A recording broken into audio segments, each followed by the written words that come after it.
Olá, nós vamos agora olhar o texto para o terceiro domingo após Pentecostes, texto do Evangelho do dia, que se encontra no Evangelho conforme Mateus, capítulo 10, no versículo 5, a primeira parte, e depois versículos 21 a 33.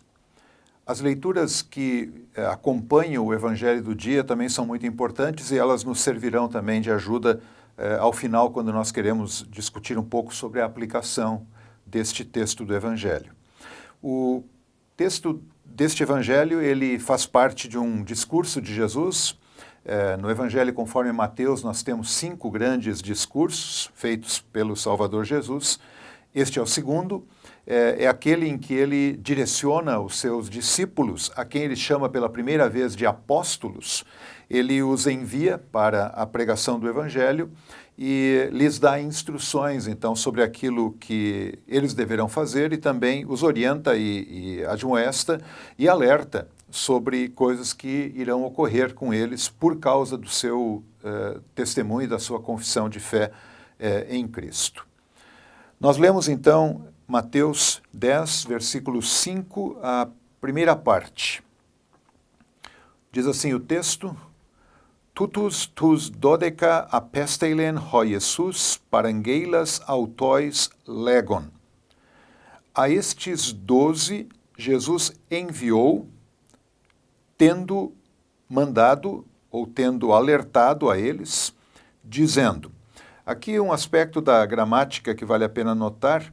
Nós temos um particípio do auristo, parangeilas, do verbo parangelo, e normalmente o particípio auristo ele denota uma ação anterior à do verbo principal. O verbo principal nesse caso, apesteilen, é um auristo do modo indicativo, do verbo apostelo.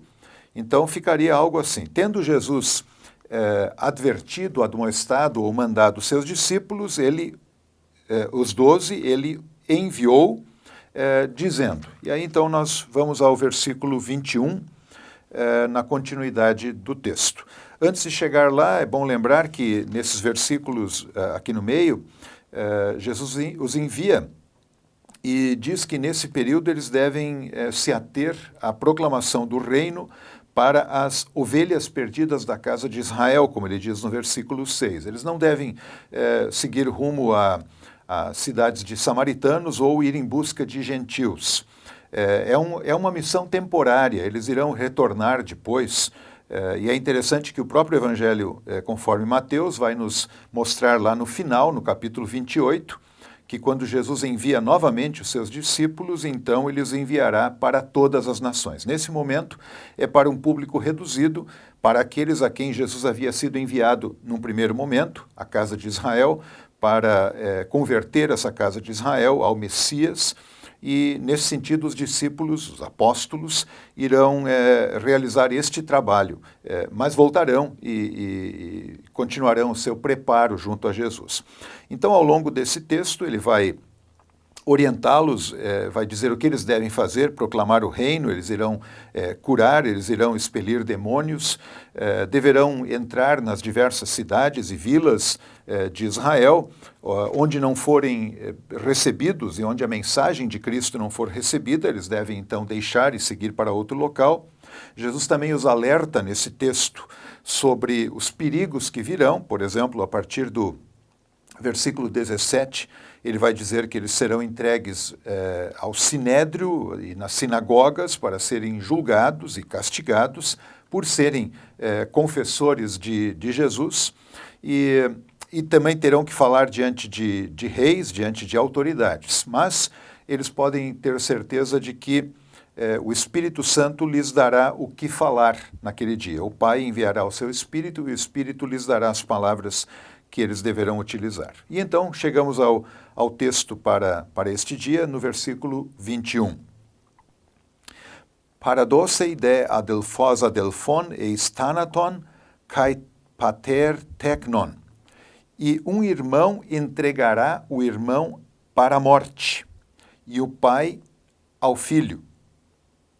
Kai epanastesontai tekna epigoneis kai thanatosusin autus. E aqui nós temos o verbo epanistemi, levantar-se contra, é a ideia do verbo, temos um futuro do indicativo médio, epanastesontai. Então, os filhos se levantarão contra. Os filhos irão se tornar os inimigos dos seus próprios pais, ao ponto de dizer Jesus, thanatosousin, os matarão, os levarão à morte, portanto. É importante lembrar aqui do contexto, novamente, das palavras de Jesus. Nós temos que cuidar para não retirar esse texto simplesmente daqui, ignorando que são orientações que ele está dando aos seus discípulos que são enviados para a proclamação da mensagem do reino a Israel. Versículo 22. Kai eseste misumenoi hipopanton dia to onoma mu. E vocês serão odiados por todos, por causa do meu nome.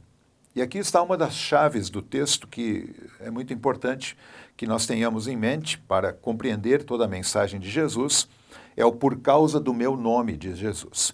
Nós sabemos que quando se fala do nome de Jesus, não se está apenas aqui designando aquele termo pelo qual ele é conhecido, mas o nome diz muito mais, o nome é ele próprio, ou seja, tudo isso acontecerá, essa perseguição, até mesmo dentro do âmbito familiar, por causa de Jesus, porque haverá uma grande divisão, e Jesus deixa isso já muito claro aqui, como ele o faz em outros textos nos evangelhos.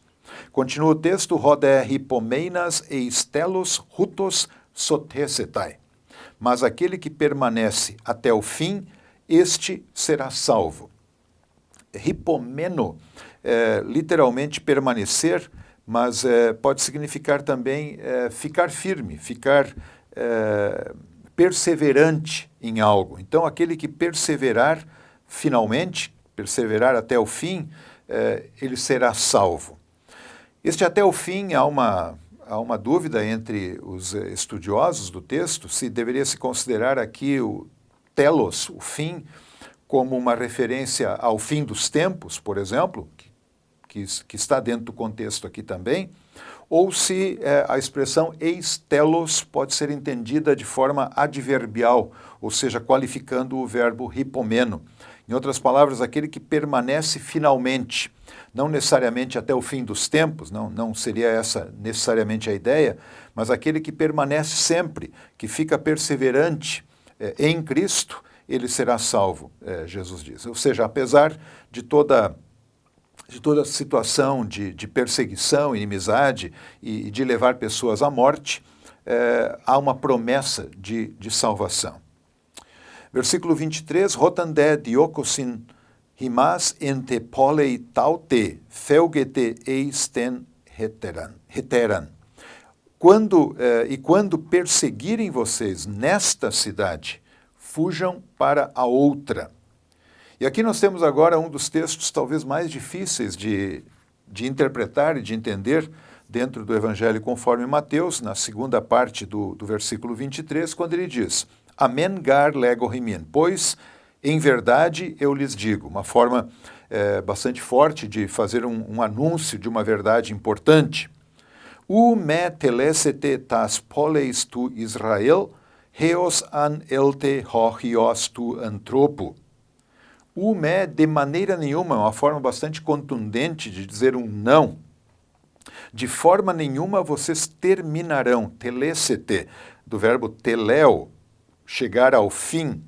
De maneira nenhuma vocês terminarão, chegarão ao fim das cidades de Israel, até que, e aí nós temos uma forma do verbo erchomai, elte, um auristo de subjuntivo, até que venha o Filho do Homem. Ou seja, vocês não vão terminar de ir pelas cidades de Israel até que o Filho do Homem venha. E a grande pergunta que se faz é qual o referente para essa vinda do Filho do Homem? À primeira vista, nos pode parecer que Jesus se refira aqui à sua segunda e definitiva vinda para o juízo final, do qual ele vai falar mais adiante no capítulo 24 deste mesmo Evangelho conforme Mateus. No entanto, aqui todo o contexto nos indica que Jesus está orientando os apóstolos para aquele trabalho temporário deles, do qual eles irão voltar e irão continuar, então, a sua caminhada com Jesus por mais algum tempo. Por isso, boa parte dos intérpretes entende que essa vinda do Filho do Homem possa se referir a algum outro evento, que não necessariamente o dia do juízo final.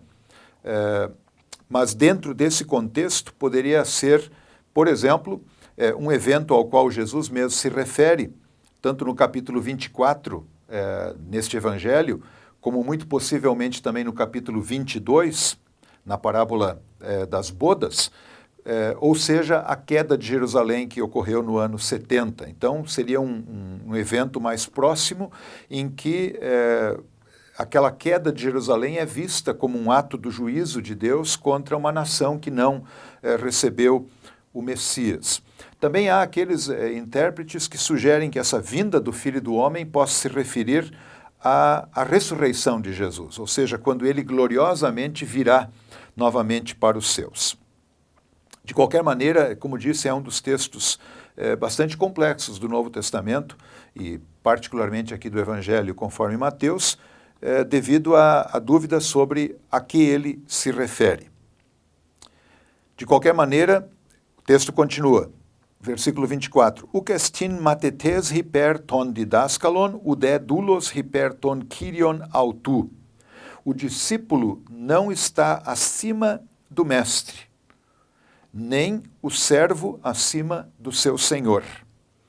É interessante que aqui Jesus utilize os termos matetes, o discípulo, um aluno, literalmente, e o didáscalos, o mestre, o professor, que neste evangelho naturalmente se referem aos seus discípulos, respectivamente, e ao mestre, que é ele próprio Jesus. Da mesma forma, o servo e o senhor é uma boa forma de colocar o discípulo, o seguidor de Jesus, o apóstolo agora, e o próprio Senhor Jesus Cristo.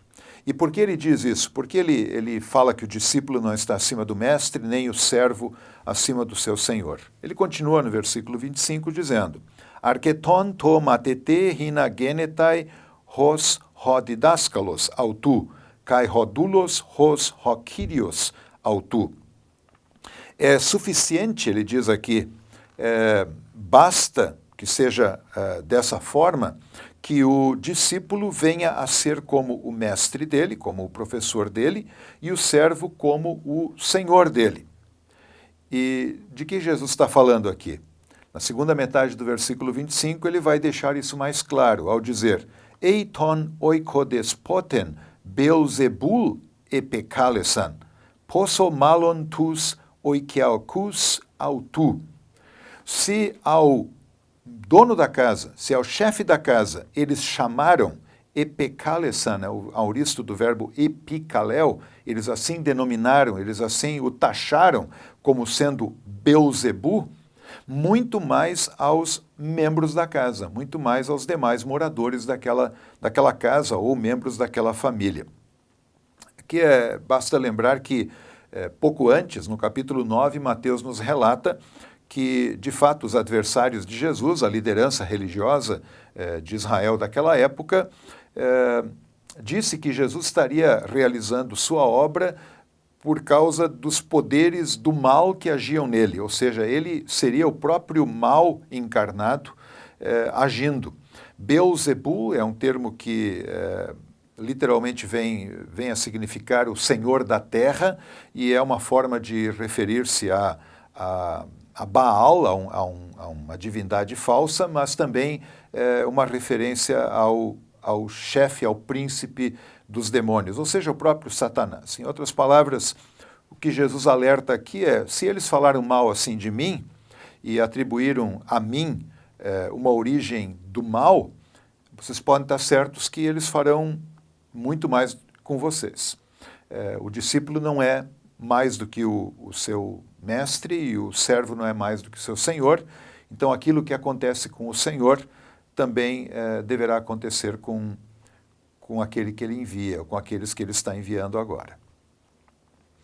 Continua o texto, versículo 26, me un phobeteite autus, portanto não os temam. Essa é uma palavra importante, phobelma, o verbo temer, ou até mesmo ter um terror, ter um medo diante de algo. A palavra de Jesus é uma palavra que conforta os seus discípulos e fortalece-os. Diz, vocês não precisam, nem por causa disso, por algo tão ruim que poderá acontecer com vocês e até irá acontecer de fato com alguns muito em breve, nós sabemos isso pelo próprio livro de Atos dos Apóstolos. Mesmo assim, diz Jesus, não temam, não fiquem com medo deles. E por quê? Versículo 26 continua dizendo, Udengar estin ke kalimenon hauk apokaliftesetai. Pois não há nada que esteja escondido. Aqui nós temos uma forma do particípio perfeito do verbo kalipto. Kalipto é esconder, estar escondido, estar encoberto. Então não há nada que esteja encoberto, que esteja escondido, o que não será revelado. Apokaliftesetai. Uma forma do futuro passivo do verbo apocalipto, algo que será manifestado, será revelado. Kai krypton hu gnostesetai. E não há nada que seja escondido, krypton, que não venha a ser conhecido. Novamente aqui temos uma forma do futuro passivo do verbo gnosco. Em outras palavras, a mensagem ela será anunciada. Apesar de tudo isso que Jesus alerta que deverá acontecer por causa dos adversários do Evangelho, ainda assim ele garante aos seus discípulos, a sua verdade virá a ser conhecida. E aí lembramos novamente aquela palavra que ele havia dito anteriormente, antes do texto que nós estamos estudando, quando ele diz que ao serem levados diante de tribunais, diante de reis, de governantes, eles teriam palavras a falar porque o próprio Deus, pelo seu Espírito, lhes daria essas palavras. Em outras palavras, nós podemos dizer assim que nessa missão em que Jesus envia os seus apóstolos, eles realmente não estão sozinhos, eles não estão dependentes de unicamente seus próprios recursos. A mensagem será proclamada, e aqui nós temos formas do passivo, da voz passiva nos verbos, em que normalmente isso dá a entender que quem está por trás dessa ação realmente é o próprio Deus. Deus fará com que a mensagem seja revelada e se torne conhecida para aqueles a quem ele envia os apóstolos. Versículo 27, Holego himin entescotia eipate entofoti. Aquilo que eu digo para vocês na escuridão, digam na luz. Kaiho eis to us acuete, kerixate epi ton domaton. E aquilo que vocês ouvem no ouvido, proclamem, verbo importante aqui, o querisso, um imperativo auristo, pode dar a ideia de urgência, proclamem dos telhados. Em outras palavras, aquilo que eu estou orientando vocês aqui, nessa caminhada nossa durante todo esse tempo, vocês agora irão e vão proclamar isso de uma maneira clara e aberta. E haverá consequências, evidentemente. Mas, ele continua, versículo 28, Kai me fobeiste apoton apoktenonton to soma, ten de psichen me dinamenon apokteinai. Essa é uma palavra bastante importante e que, inclusive, levanta algumas questões que nós queremos abordar.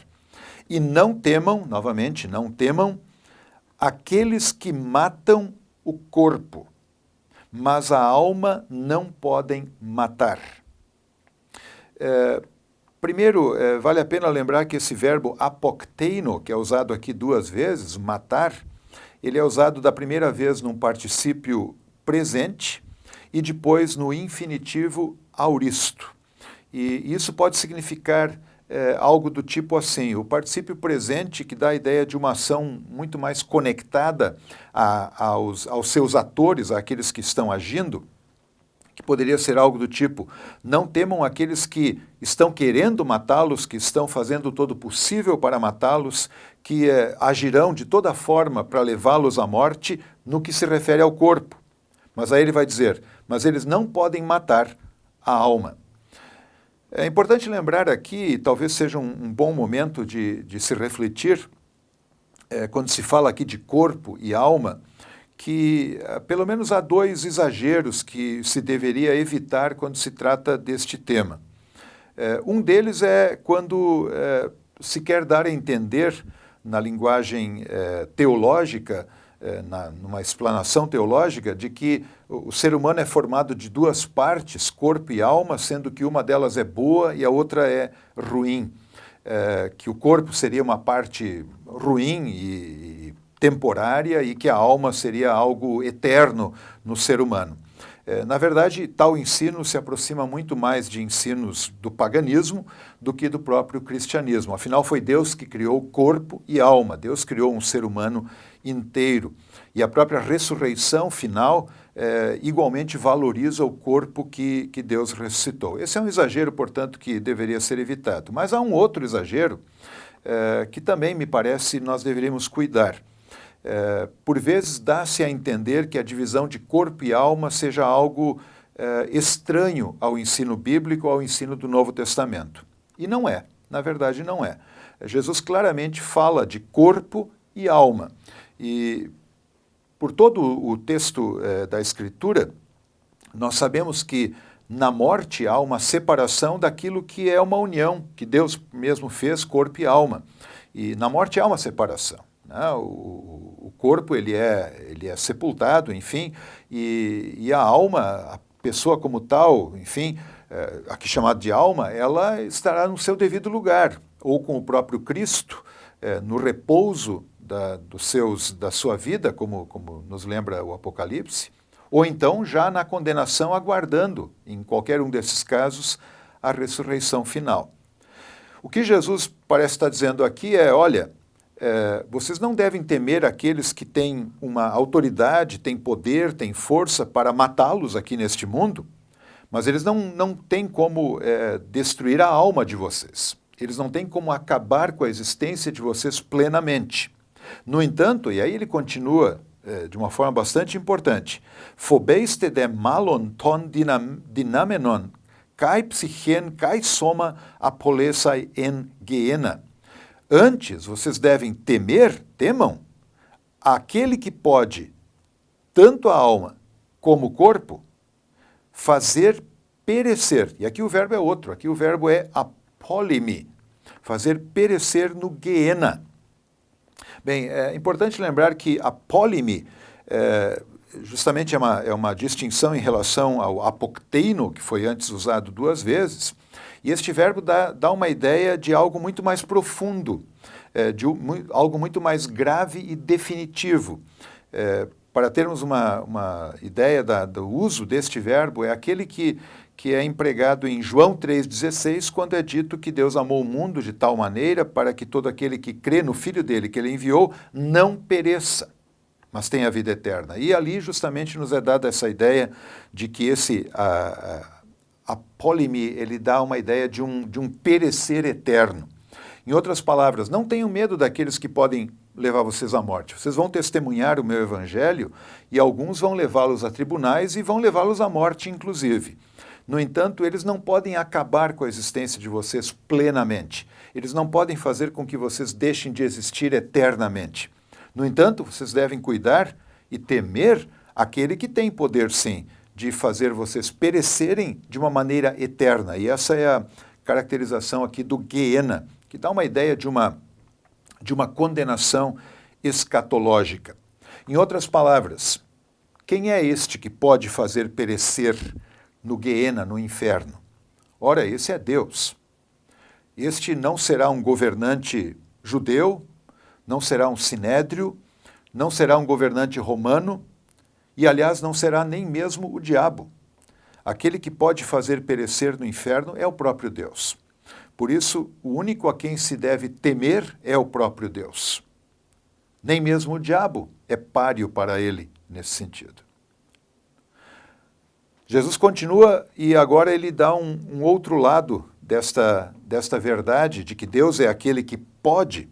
E ele vai dizer nos versículos seguintes, versículo 29, Uchidio strutia asario poleitai, não são dois pardais, stration é um pardal, não são dois pardais vendidos por um asse.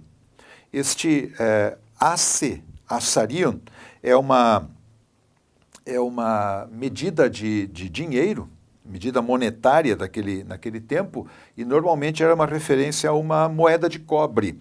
E o valor dela, pelo que se sabe, era de algo em torno de a 16ª parte de um denário. Portanto, um valor bastante baixo. Jesus aqui escolhe exatamente um pássaro bastante comum e diz, olha, vocês sabem que 2 pardais são vendidos então por um asse, por um pequeno montante de dinheiro. E aí ele vai dizer, kai hen ex auton u peseitai epitengen aneu tu patros rimon. E nenhum deles cai ou cairá, peseita é o futuro do verbo pipto, nenhum deles cairá sobre a terra sem o vosso pai. Aqui a preposição anel, ela é muitas vezes utilizada no Novo Testamento no sentido de sem o conhecimento ou sem o consentimento. E a ideia parece ser realmente esta. Mesmo esses pássaros que valem tão pouco, pelos quais se paga tão pouco, ele diz, Jesus, saibam que nenhum deles cai no chão sem que isto seja da vontade e do consentimento do vosso Pai.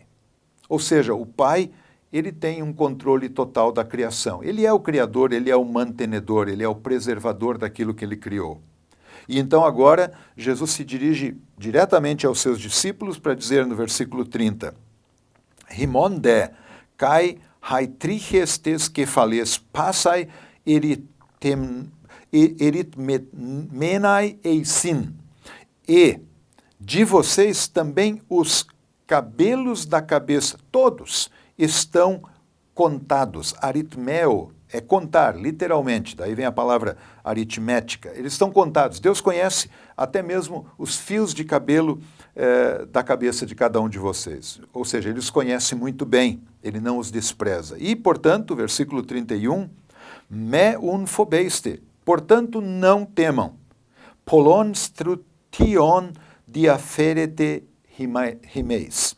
Porque vocês valem, e aqui nós temos uma forma de um comparativo, através desse genitivo plural, prolon strution, vocês valem mais do que muitos pardais. Em outras palavras, Jesus com esse discurso até aqui, ele coloca diante dos discípulos 2 verdades importantes. Primeira, a verdade será, a mensagem do reino será proclamada, vocês são os agentes dessa proclamação, mas é o próprio Deus que está agindo por meio de vocês. E esta mensagem vai encontrar, do outro lado, pessoas que a rejeitam, inclusive com violência, contra aqueles que são os mensageiros. E vão acontecer coisas como perseguições, como julgamentos e até mesmo a morte de vocês que estão aí numa missão de proclamar o reino. Mas o Pai, que é aquele que está enviando por meio de Jesus os seus discípulos, esse Pai, ele é o Senhor de toda a criação. Ele tem o controle.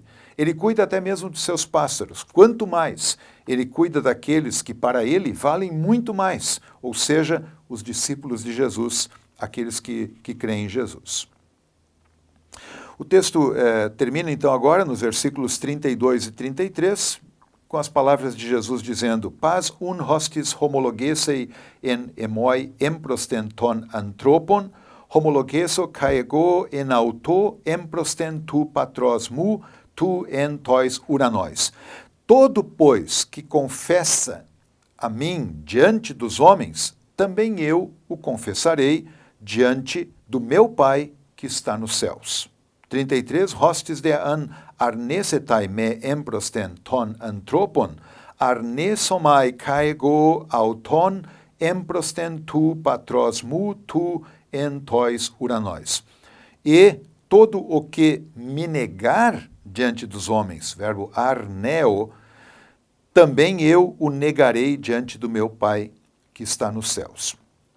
O detalhe que chama atenção aqui, começando a partir do versículo 33, este verbo arneo, negar, ele será usado novamente mais adiante, lá no capítulo 26 deste evangelho, referindo-se àquilo que Pedro fez, ao negar Jesus, 3 vezes. Jesus está dizendo que aquele que o nega diante dos homens será negado pelo próprio Jesus diante de Deus. é debaixo desse juízo que o Pedro se coloca. Negar a Cristo, como no caso do Pedro ou em qualquer outro caso, não é coisa pequena. No entanto, por outro lado, também é importante lembrar, se nós tomamos aqui o exemplo do Pedro, porque lá é utilizado essa mesma linguagem, no caso dele, de que ele não foi abandonado por Jesus. E mesmo tendo cometido esse grave erro de negar Jesus diante dos homens, ele teve a oportunidade de arrependimento e de ser acolhido novamente pelo próprio Salvador. Por outro lado, é importante lembrar a palavra do versículo 32, do confessar a Jesus diante dos homens. Esta, na verdade, é a grande tarefa daqueles a quem ele está enviando. Eles são confessores da verdade. Eles não criam uma verdade. Eles, na verdade, confessam aquilo que receberam para anunciar. Bem, concluindo aqui o nosso estudo de hoje, uma pergunta que se poderia fazer é que temática abordar a partir deste texto tão rico em que há tantos detalhes e na verdade, há tantos assuntos que poderiam ser tratados. Por exemplo, lá nos primeiros versículos, a inimizade que pode acontecer dentro de uma mesma família por causa da fé, ou a perseguição aos cristãos, que acontece também hoje em dia, das mais diversas formas, ou a identificação do servo com o Senhor, do discípulo com o seu mestre, o que é confortador, ou quem sabe uma perseguição que leva à morte, mas da qual não se deve temer, pois o Senhor Deus continua tendo o controle de tudo, ou então a própria confissão da fé e o perigo do negar a fé. Me parece que aqui nós temos uma ajuda importante das outras leituras do dia para o terceiro domingo após Pentecostes. Tanto o Salmo do dia, Salmo 91, como o texto do Antigo Testamento, tirado de Jeremias, capítulo 20, nos mostram situações em que o povo de Deus vive períodos de perseguição, e perseguição que atenta contra a vida do povo de Deus. No entanto, os textos são categóricos em afirmar que o Senhor Deus está com aqueles que são o seu povo. O Senhor Deus está com aqueles a quem Ele envia. Por isso, nesses tempos escatológicos em que nós estamos vivendo, de testemunho e de perseguição, o texto bíblico deste dia nos lembra que Deus está cuidando dos seus. E Deus está providenciando para que o Evangelho, que o mundo tanto precisa ouvir, que este Evangelho chegue a muitos ouvidos, seja proclamado abertamente por aqueles a quem Ele enviou. E o fato de nós termos esse Evangelho junto a nós hoje é um sinal de que essa promessa de Jesus continua se cumprindo. A sua palavra do reino continua sendo uma mensagem que traz conforto, segurança e vida eterna para aqueles que a ouvem e a recebem.